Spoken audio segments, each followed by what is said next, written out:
Assalamualaikum warahmatullahi wabarakatuh. Salam sejahtera bagi kita sekalian. Selamat berjumpa kembali kepada rekan-rekan mahasiswa Universitas Terbuka dimanapun kalian berada. Saat ini kita sudah memasuki sesi pertama dalam tutorial online Universitas Terbuka tahun akademik 2025-2026 semester ganjil. Di sesi pertama ini kita akan sama-sama belajar tentang konsep dasar kebijakan, yang mana kebijakan ini identik dengan kebijaksanaan. Menurut Yalow dan Prewitt, kebijakan ini merupakan suatu ketetapan yang berlaku dan dicirikan oleh perilaku yang konsisten dan berulang, baik dari yang membuat kebijakan maupun mereka yang menerima atau mentaati atau terdampak dari kebijakan tersebut. Selanjutnya dalam Kamus Webster disebutkan bahwa kebijakan merupakan prinsip atau cara bertindak yang dipilih untuk mengarahkan pengambilan keputusan. Titmus memberikan definisi kebijakan sebagai prinsip yang mengatur tindakan yang diarahkan kepada tujuan-tujuan tertentu, atau dikenal juga dengan problem oriented dan action oriented. Sementara itu Jones menyatakan bahwa kebijakan merupakan kebiasaan yang konsisten dan berlangsung secara berulang, terafiliasi dengan usaha di dalam suatu pemerintahan atau pemerintah untuk mengatasi masalah-masalah publik, ya. Sementara itu Hugh Heglow menyatakan bahwa a course of an action intended to accomplish some end, atau suatu tindakan yang bermaksud untuk mencapai tujuan tertentu. Ada beberapa implikasi dari definisi kebijakan sebagaimana yang sudah saya sebutkan. Yang pertama, bahwa kebijakan di dalam negara itu dalam bentuk awalnya dapat berupa penetapan tindakan-tindakan atau aksi-aksi yang dilakukan oleh pemerintah, kemudian bahwa negara ini tidak hanya cukup dinyatakan tetapi dilaksanakan dalam bentuk yang nyata. Maksudnya kebijakan itu dilaksanakan dalam bentuk yang nyata, tidak hanya piece of paper gitu. Jadi enggak cuman sekedar di atas kertas atau hanya pernyataan, tapi harus dalam bentuk tindakan. Kemudian implikasi yang ketiga, bahwa kebijaksanaan atau kebijakan negara itu baik untuk melakukan sesuatu atau tidak melakukan sesuatu. Ini mengutip pendapatnya Thomas Erda, ya. Hal itu memiliki implikasi dengan maksud dan tujuan tertentu, dengan landasan yang tentunya fundamental. Kemudian implikasi yang keempat, bahwa kebijakan atau kebijaksanaan ini harus senantiasa ditujukan bagi kepentingan konstituen atau rakyat, ya, bukan hanya kepada segelintir kelompok atau golongan tertentu. Kita harus pahami bahwa kebijakan ini merupakan produk dari sebuah keputusan, dapat pula disebut dengan produk hukum atau payung hukum, atau biasa juga dikenal dengan legal standing, atau kita juga bisa menyebutnya sebagai KTUN atau Ketetapan Tata Usaha Negara, di mana tujuan dari kebijakan ini setidaknya mencakup 3 hal. Yang pertama adalah menjamin kepentingan umum semaksimal mungkin. Kemudian yang kedua, tujuannya ini mengikuti prosedur yang berlaku, atau bisa dikatakan mengikuti konstitusi begitu. Kemudian tidak hanya konstitusi sebenarnya, tetapi sumber-sumber hukum lainnya seperti norma sosial, hukum adat atau hukum agama begitu, dan nilai-nilai yang dipercaya serta ditekuni oleh suatu kelompok sosial ya. Kemudian yang ketiga, tujuannya adalah didorong oleh keinginan untuk menghindari pertentangan yang destruktif.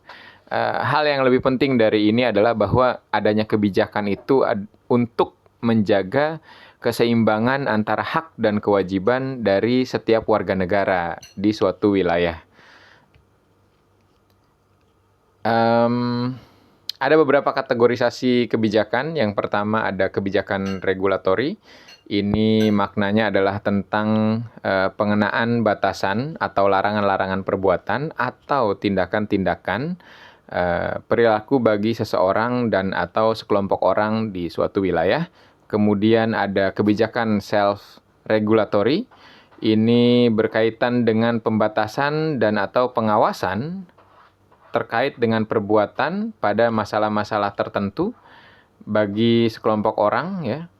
Kemudian ada distributive policy atau kebijakan distributif. Ini merupakan kebijakan yang berkaitan dengan pemberian layanan dan berbagai keuntungan bagi sejumlah warga negara, individu, kelompok, private sector, dan kelompok masyarakat tertentu.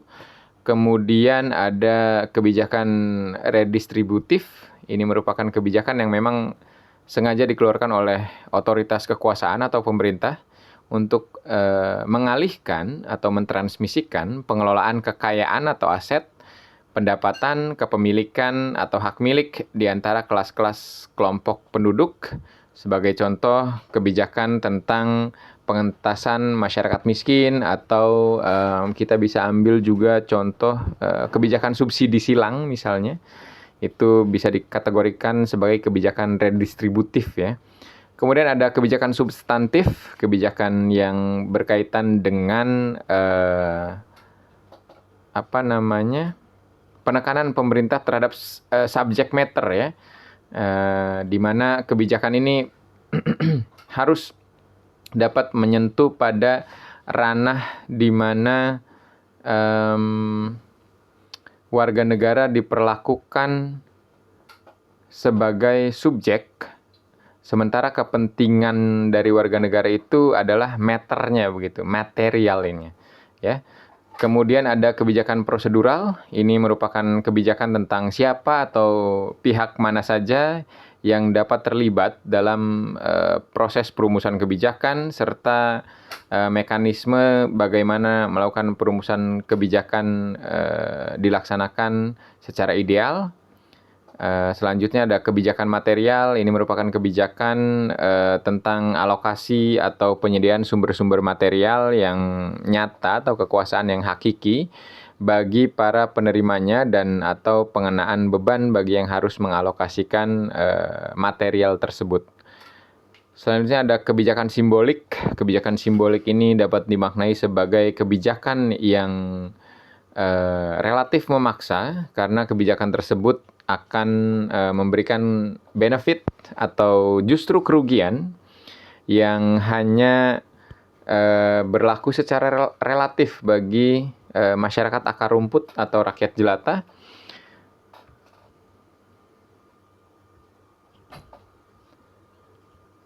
Selanjutnya ada liberal policies ya. Ini merupakan jenis kebijakan yang menganjurkan pemerintah atau penguasa untuk mengadakan perubahan-perubahan sosial khususnya yang mengarah pada konteks persamaan hak di antara warga negara.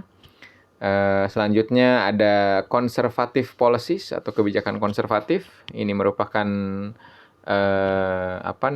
the opposite dari kebijakan liberal, bahwa kebijakan ini menganggap yang sudah ada merupakan hal yang sudah cukup baik sehingga tidak perlu adanya perubahan sosial. Atau apabila perubahan sosial itu diperlukan, maka harus diperlambat dan sedianya berjalan secara natural. Ini merupakan salah satu jenis kebijakan yang dapat dikategorikan tidak memiliki progresivitas yang baik di dalam suatu wilayah atau negara tertentu. Kemudian ada capitalization policies atau kapitalisasi kebijakan. Ini merupakan kebijakan yang dikeluarkan untuk meningkatkan kapasitas ya, kapasitas dari suatu otoritas pemerintahan untuk selanjutnya didistribusikan kepada masyarakat. Tentu saja peningkatan kapasitas ini berkaitan dengan kapasitas yang akan memberikan benefit kepada masyarakat. Upaya yang dapat dilakukan adalah dengan memberikan bantuan kepada warga negara untuk meningkatkan berbagai macam aspek kehidupan mereka, baik dari sisi pertanian misalnya, kemudian perikanan, kelautan, peternakan, manufaktur, energi dan lain sebagainya.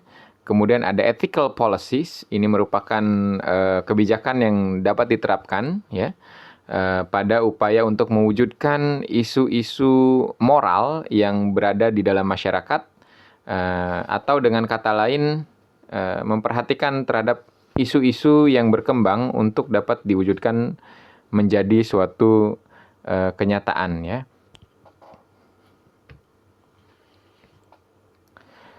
Pada hakikatnya hampir semua kebijakan ini akan selalu memiliki arahan atau sasaran tertentu yang berkenaan dengan tujuan dari kebijakan yang dikeluarkan atau orientasi kebijakan tersebut.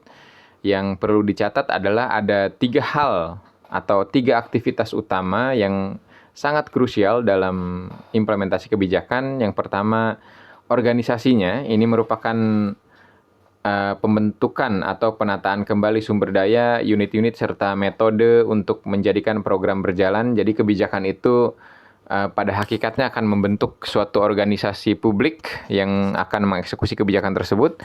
Kemudian interpretasi atau tafsiran ya. Jadi kebijakan itu lazimnya memiliki tafsir-tafsir yang akan dijadikan sebagai landasan untuk mengeksekusi suatu kebijakan. Kemudian yang ketiga adalah penerapan atau implementasi itu sendiri, di mana ini merupakan proses suatu kebijakan itu dieksekusi ya oleh organisasi yang tadi dibentuk dari kebijakan itu sendiri. Jadi kebijakan membentuk organisasi, kemudian organisasi itu akan menginterpretasi, interpretasi tersebutlah yang akan kemudian selanjutnya menjadi kebijakan yang diterapkan begitu ya, kebijakan yang akan berdampak begitu kepada publik ya. Proses kebijakan ini setidaknya ada 6 ya. Yang pertama, sebenarnya ini sirkulatif, tidak selalu berjalan satu arah ya. Namun lazimnya suatu kebijakan itu diawali dengan penyusunan agenda kebijakan, kemudian perumusan atau formulasi usulan kebijakan, kemudian perumusan masalah ya, baru masuk ke dalam pengesahan ya, disahkan, kebijakan itu disahkan. Setelah disahkan baru dapat diimplementasikan, dan setelah diimplementasikan selanjutnya akan dinilai ya atau dievaluasi. Nanti hasil evaluasi tersebut akan menghasilkan rekomendasi berupa penghapusan atau perubahan ya, terminasi atau revisi kebijakan. Di dalam salah satu tahap kebijakan, salah satu yang paling krusial itu adalah tahapan formulasi kebijakan. Di dalam tahapan formulasi kebijakan ini, kebijakan awalnya akan diidentifikasi ya dari masalah-masalah yang ada atau isu-isu yang berkembang di masyarakat.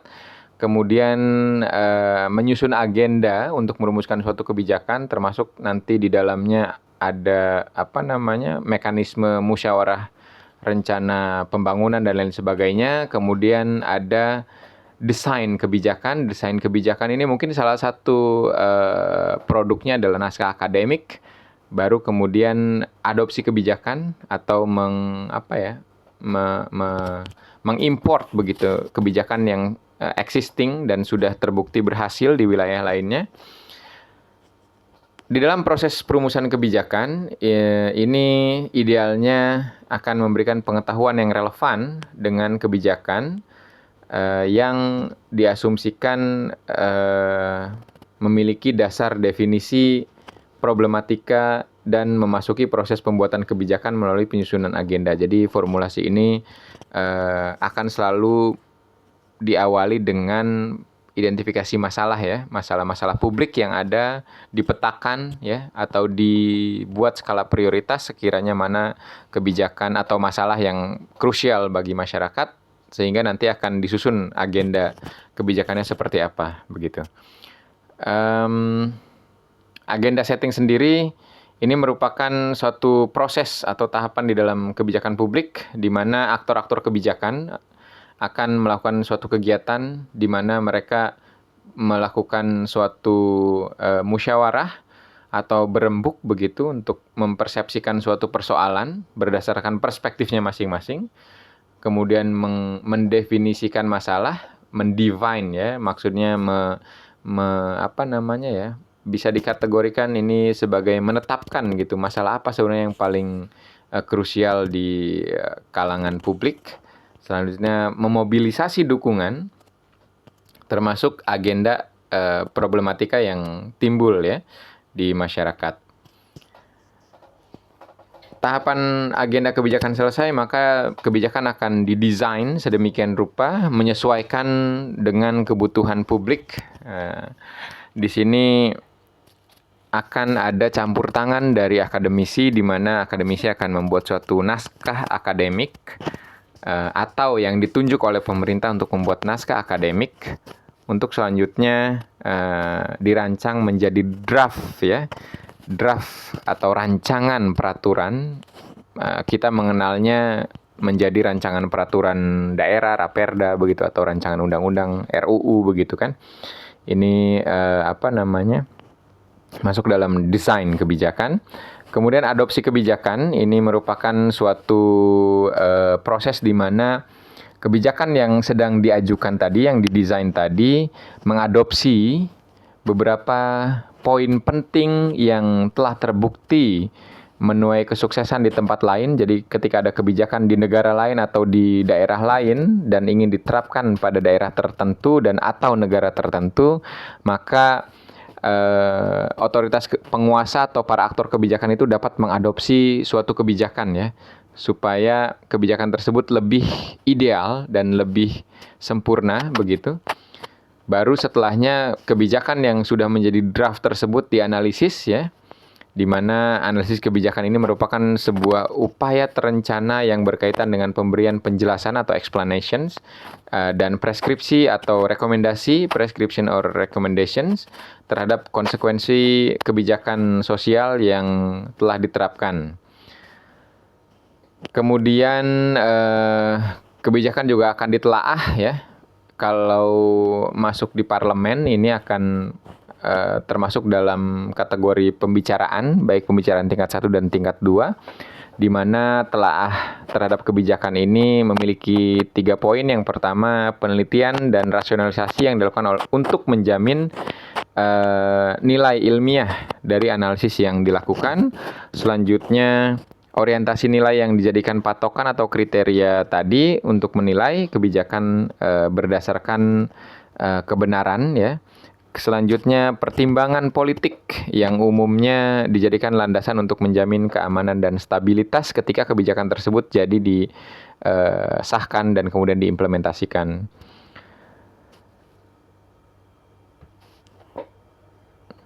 Ya, kebijakan ini memiliki hierarki ya. Hierarki yang paling tinggi dari kebijakan itu adalah konstitusi. Apabila mengacu pada negara Indonesia, konstitusi kita adalah Undang-Undang Dasar Negara Republik Indonesia tahun 1945. Itu juga menjadi sumber hukum dari semua produk hukum atau kebijakan publik yang berlaku di Indonesia. Kemudian hierarki tertinggi kedua adalah undang-undang atau peraturan pemerintah pengganti undang-undang. Jadi di bawah konstitusi ada undang-undang dan peraturan pemerintah pengganti undang-undang. Kemudian di bawahnya ada peraturan pemerintah ya, atau PP. Kemudian ada peraturan presiden di bawah peraturan pemerintah. Selanjutnya peraturan daerah, mulai dari peraturan daerah tingkat 1 atau perda provinsi, kemudian perda kepala daerah atau daerah tingkat 1, atau peraturan gubernur, kemudian turun lagi hierarkinya menjadi peraturan daerah tingkat 2 atau peraturan daerah kota atau peraturan daerah kabupaten. Selanjutnya yang paling bawah hierarkinya adalah peraturan desa dan peraturan kepala desa, atau disebut lain ya, ada peraturan kampung atau peraturan kepala kampung sesuai dengan wilayahnya. Kalau di Papua itu desa itu disebut dengan kampung, sehingga terminologinya pun berubah, nomenklaturnya berubah menjadi peraturan kampung atau peraturan kepala kampung, seperti itu. Demikian pemaparan materi inisiasi sesi pertama. Saya harap rekan-rekan mahasiswa Universitas Terbuka dapat mempelajari materi sesi inisiasi pertama ini dengan baik. Tetap semangat dan jaga kesehatan selalu. Jangan lupa untuk senantiasa berdoa kepada Tuhan Yang Maha Kuasa agar diberikan kelancaran dalam mengikuti setiap sesi tutorial online pada semester ganjil ini. Terima kasih banyak atas perhatiannya. Mohon maaf apabila ada kata-kata yang kurang baik yang keluar dari mulut saya. Saya akhiri. Wassalamualaikum warahmatullahi wabarakatuh. Salam sejahtera bagi kita sekalian dan sampai jumpa pada sesi-sesi berikutnya. Terima kasih.